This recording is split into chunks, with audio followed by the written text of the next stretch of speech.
I wanted to provide an update on the situation in Ukraine and the steps that the United States is taking in response. Over the last several days, we've continued to be deeply concerned by events in Ukraine. We've seen an illegal referendum in Crimea, an illegitimate move by the Russians to annex Crimea, and dangerous risks of escalation, including threats to Ukrainian personnel in Crimea and threats to southern and eastern Ukraine as well.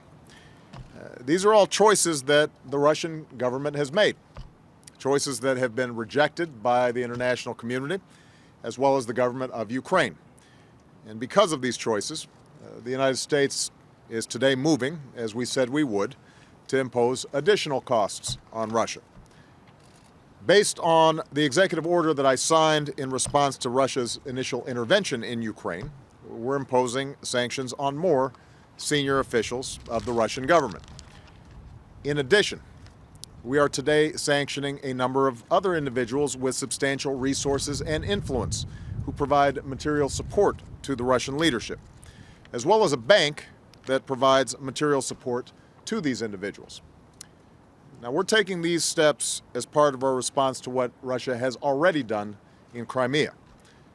At the same time, the world is watching with grave concern as Russia has positioned its military in a way that could lead to further incursions into southern and eastern Ukraine.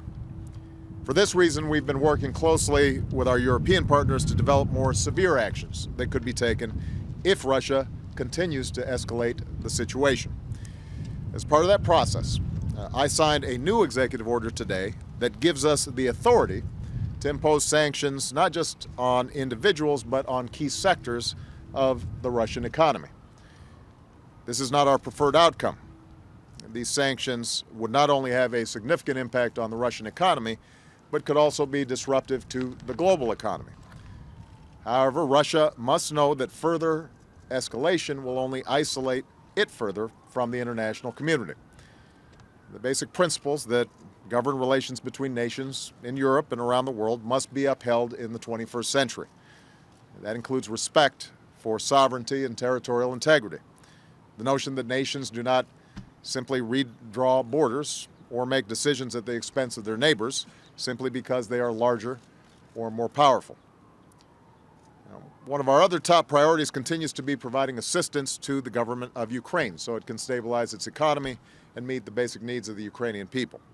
As I travel to Europe next week to meet with the G7 and other European and Asian allies, I once again urge Congress to pass legislation that is necessary to provide this assistance, and do it right away.